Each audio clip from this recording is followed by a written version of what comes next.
Thank you, Mr. Speaker, and I want to thank the chairman for yielding as well.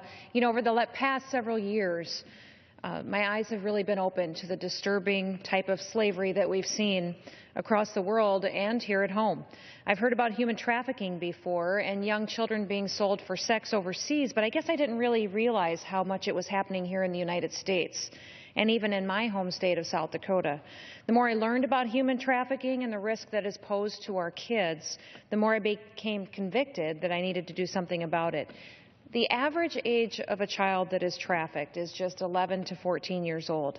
Many times the trafficker will lure these children in, pretending to be their friend or their boyfriend, control them through the use of drugs or alcohol, give them comfort and stability that maybe may be lacking at home.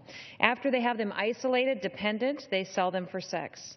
It's heartbreaking for me as a mom and for an aunt of many nieces and nephews, as a 4-H leader and a person who works with our youth every single day, to think about innocent children that are being forced into this disgusting industry and becoming slaves to these predators. Every year, hundreds of thousands of children are at risk to being trafficked here in the United States. So this isn't a problem that's far away. It's a problem that's right here in our backyards. You know, back in South Dakota, I held a lot of roundtables and a Justice Against Slavery Summit. I heard from local shelters, from law enforcement officers, tribal leaders, from victims and advocate groups, and learned from their expertise. I learned a lot about what was being done to stop human trafficking and what additional tools they needed from Congress and for us to pursue. While we talked about the problem, I wanted them to focus on what they needed for solutions. With the insight of all these community leaders, we identified ways we could root out the disgusting industry and help victims recover. So that's why I'm so proud to be here today, to introduce H.R. 5135, the Human Trafficking Prevention, Intervention, and Recovery Act. This bipartisan bill was based on those conversations that I had during those roundtables and the summit that I held in South Dakota on how best to prevent and to combat human trafficking. The best way to stop human trafficking in its tracks is to prevent it. My bill launches a task force review to look into federal and state trafficking prevention activities.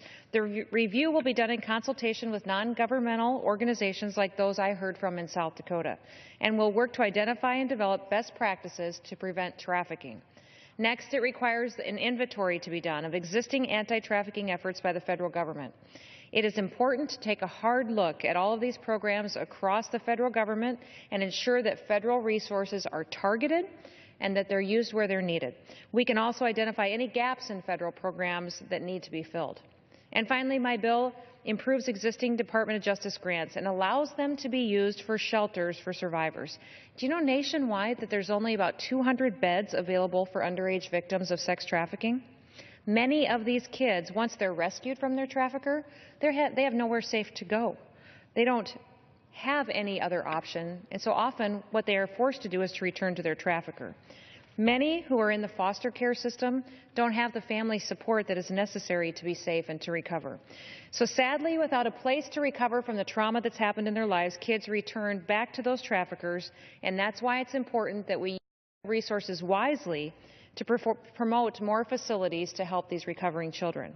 So I'm proud to be standing here with my colleagues on both sides of the aisle to take action on this bill today and other bills that were brought to deal with sex trafficking.